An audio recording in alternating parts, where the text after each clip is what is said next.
Well, joining us tonight to help us break down this landmark defense deal with Japan, we have with us via Zoom Joshua Espeña. He's the Vice President of the International Development and Security Cooperation, or IDSC. Joshua, good evening. Welcome to The Big Story. Hello, Regina. Good evening, and also to Sean Yao and Gretchen Ho. Good evening. All right, so lots to talk about with in terms of this RAA with Japan. Let's begin from a bird's eye view. Your overall impression, did it go far enough? Okay, the recent signing of the so-called reciprocal access agreement is arguably a critical upgrade for the Japan-Philippines security partnership. You have to take note that Japan's interests here in the Indo-Pacific is to, contain.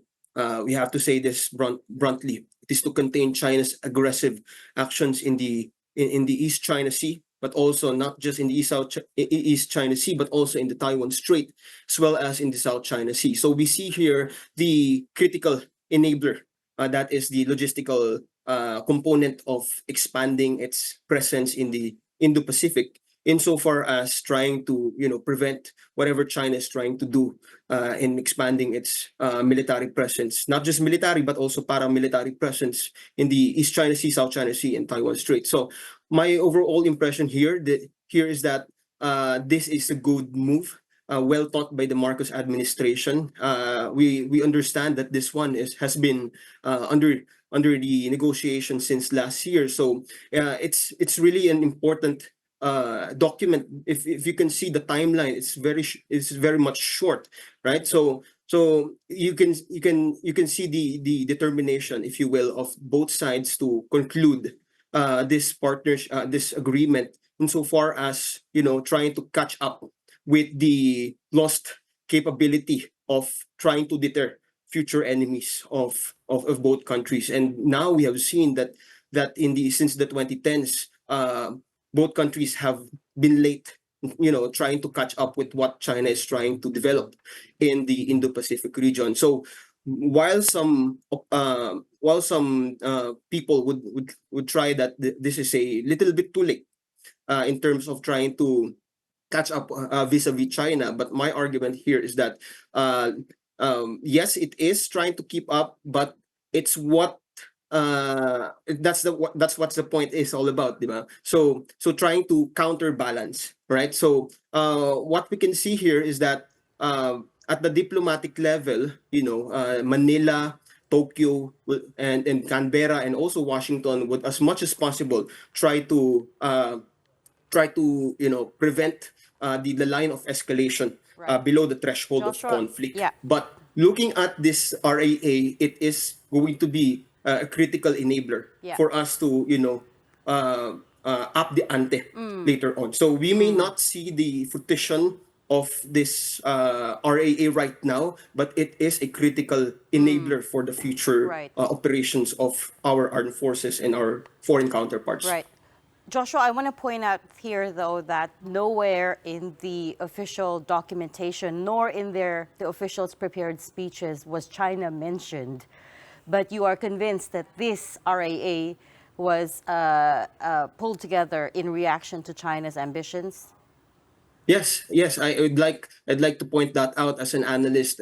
While the documents, public documents would, as much as possible, try to avoid some of the controversial tones in the agreement, but we have to understand that if you look at the national planning guidance of Japan since 2010, look closely at the national security strategy of Japan in 2013, followed by 2020.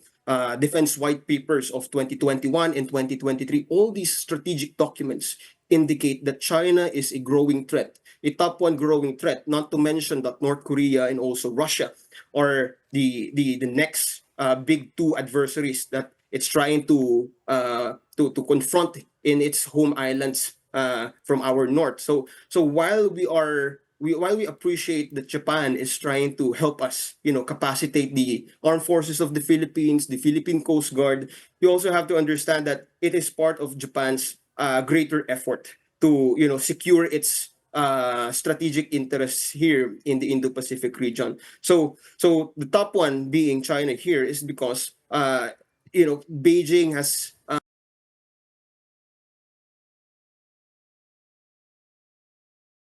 opportunity to expand their prosperity by threatening the sea lane of communications. We have seen these actions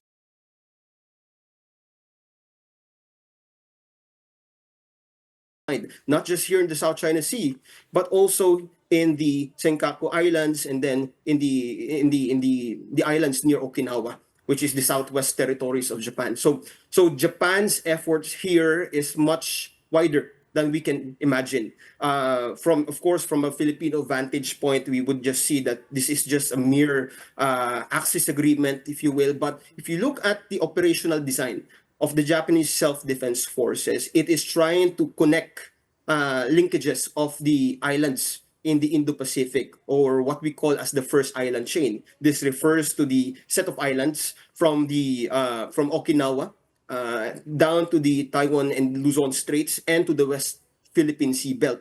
This is a big, expansive horizon in the maritime domain. So Japan is trying to cover such a large expanse of water here, but we understand that there are also sensitivities because Japan has been an invader since the Second World War. But my argument is that Japan has splendidly recreated or reframed the international environment, whereas it's no longer impressed as a demon, if you will. But the bigger question is that will Japan will be the next guardian angel of the Indo-Pacific region? Well, that's what I wanted to ask you, Joshua, because this RAA with Japan, you're right, it's a kind of like a micro view, right, of what is happening. But if you take a step back and look at the broader picture, there's so many agreements, reciprocal agreements happening, trilaterals, quadrilaterals. We have the Squad, we have Quad, we have AUKUS. How does this strengthen all of those other agreements, and will the Philippines stand to benefit kind of as a secondary result? Because of the RAA, yeah. Yeah. Thank you. Thank you. This is a critical question for the reason that if you look at the historical dimension or the trends for the past decades, the United States has toned down its presence in the Indo-Pacific because of, at the end of the Cold War, the Soviet threat was no more in the Indo-Pacific. And by 2001, you have the 9/11 strategic environment. All efforts were taken into the Middle East. So you have the military operational tempo transferring from the Indo-Pacific to the Middle East. Now China has perfectly exploited that strategic vacuum, if you will. Now you have Japan trying to catch up of what it later realized as a downside of trying to focus in the Middle East. But of course, I'm just taking it from a 2020 hindsight. If you were the policymaker back then, it was vital because if we've seen the Japanese maritime self-defense forces, they have been contributing to the Persian Gulf security. Now things are going back in the Indo-Pacific. We need critical enablers. We need to sustain presence. We need to be everywhere as much as possible. When I say we need to be everywhere as much as possible, we're not just referring to Japan. We're also referring to Japan's partners. That is the US-led alliance network. Now, the United States is back in the Indo-Pacific region. It may be a large military. Yes, it is a large military, but the political attention was then in the Middle East. And in the 2010s, especially during the Trump administration, you have the reconcentration of some of the many forces here in the Indo-Pacific region, hence the change of the PACOM or the Pacific Command into Indo-Pacific Command. There you have an indication of a priority. Now, there's an intervening variable here right now. You have large swaths of conflicts all over the world. You have Israel. You have the war in Ukraine. So you have so many fronts out here right now that is threatening the US-led international order. So what Japan is trying to do is, number one, it's trying to fill up whatever capabilities it has been disparate vis-a-vis the United States. Second is it's trying to contribute to the order whereby the Indo-Pacific region is not necessarily welcoming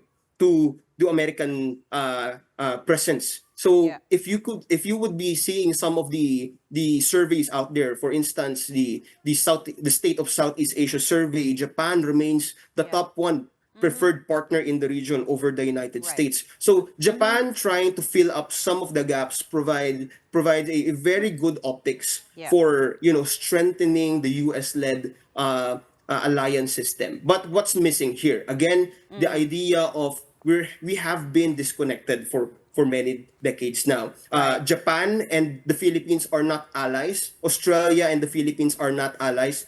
Yet we are all allies of the United States. So the U.S. hubs and spokes system are being recascaded and being rehashed, and we're trying to experiment politically in order to provide the military deliverables Right. required for the defense of our mutual interests. So at Yeah. the last point is that where does the Philippines stand to gain here? It is stand to gain in trying to foster collective deterrence. We have to admit it. The Philippines cannot handle China alone. If we would argue the idea that we would just settle for a bilateral diplomatic arrangement with China, I have no problems with a diplomatic option. Only if under the condition that we're able to leverage from the position of strength. But again, the reality bites suggests that we cannot handle China alone. Hence, we have to rely on bigger defense networks. But the caveat here is that the Americans are not necessarily the only partner that we can rely on. correct. If Yeah. you would be seeing the recent June 17 incident, it indicates so much that yeah, we not only rely on the United States, we have to Yes. rely on Joshua? bigger cards Yeah. out there. Joshua, So I- RAA is just one of the many steps on trying to diversify towards a more sophisticated collective deterrence initiative. Joshua, I can sense you're very excited about this RAA. But as they say in diplomacy, everything means something. And I want to know your thoughts on Japan's posturing here. Because if you take a look at the signing, the signatory of Japan is not the defense minister. It is the foreign minister, Yoko Kamikawa. And for the Philippines, it is our defense secretary, Gibo Chodoro. And if you also take a look at the photo of them, it is the defense minister next to the foreign minister, next to PBBM, next to the defense secretary, next to the DFA secretary. So, para sa atin sa Pilipinas, defense ang frontline natin. Para sa kanila, it is their foreign ministry. I mean, just taking a look at that and analyzing that, what are your thoughts on what message Japan is sending? Yeah. Great observation, Gretchen. Because if you look at the picture, Japan, we have to understand there still are sensitivities with Japan's military posture in Southeast Asia. Hence, they need to package it well, and the foreign ministry is the best option here. Whereas in the Philippine side of things, we are trying to posture, as a small degree of bravado that we are not backing down. Now, that this one is a package. If anything, this is a package of our continuing resolve of not yielding the 1 inch of territory to foreigners, as the president said a year ago. So this picture suggests it's not necessarily disconnection, but this is exactly the idea of a perfectly packaged picture sent to China. That for one, hey China, Japan is accepted here in the region. Second, hey China, the Philippines is not backing down. It's doubling down instead. It's upping the ante. So you have a good political package, and it's all about optics. Again, the Philippines, if you would observe at the ASEAN level, it has been, as I would argue, it has been de facto abandoned by its ASEAN counterparts. So trying to pitch in Japan in the picture, one of the most accepted player in the Indo-Pacific region, the Philippines sends a message that you have a legitimate player seeing our legitimate security needs. Okay, but Joshua, talking about optics, still on that train of thought, how will China perceive this? So you're right, it's not the US, but the three of us here, including you and perhaps other Filipinos can see that, Japan is proxying for the US. That might be a very simplistic way to put it, but that might be how more, normal people would perceive it. No, but also the criticism against it Yeah. is that it might, in the end, serve nothing more than to inflame tensions even further. Which is exactly my question. How do we expect China to respond to this? Do we expect them to respond as if we were inking a deal with the United States? Or do you expect a slightly different and more muted response, given that China, of course, has to take care of its optics for its own citizens as well? Even though it technically wasn't named again in the paperwork. Yes. The short answer is that, of course, China won't be happy about this. What will make China happy is that the Philippines won't up the ante. It's gonna talk at the diplomatic table right here, right now, and accept the conditions as it is. That is to establish the fait accompli, as other experts and analysts say it about military affairs. Because for the past decades, since the 2010s, China has been proactive in its gray zone strategy. It has been able to, deny the sea lane of communication to the Philippines and establish sea control with its reclaimed features in the West Philippine Sea. So there you have it. The idea here is that the Philippines doubling down will not be accepted. In fact, I'd like to point out the idea that these RAA selected sites will be, a default target for China. Of course, any military facility is by default a target of China, but it takes political will. It takes political will for China to up the ante as well. My argument is that China may not like this now, but it's not gonna be, irrational in trying to strike down these facilities anytime soon. We will be seeing a new kind of strategic environment whereby sa wikang Filipino nagpapataasa ng ihi or hanggang yung isa ay masindak, no? So kung ikaw na lang ay mapipikon, wala tayong magagawa diyan kundi sumabak na lang. But of course, I'm just simplifying things here, But the bigger game here is to fostering collective deterrence. And you know what?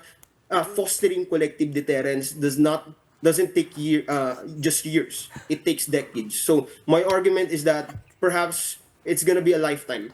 If I'm gonna put it that way, no. So the RAA, if anything, is just a start of anything that we do. So anything that displeases China, unfortunately, it benefits Philippine strategic interest. Yeah. Of course, there are risks, and these risks are anything but accepted. If you want to defend your interest, of Yeah. course, you will be by default a target of many states. Right. But we Yeah. will find out soon enough. I mean, the Chinese foreign ministry is pretty quick to respond to this. They hold almost daily pressers now. So we'll find out soon enough what they think of this.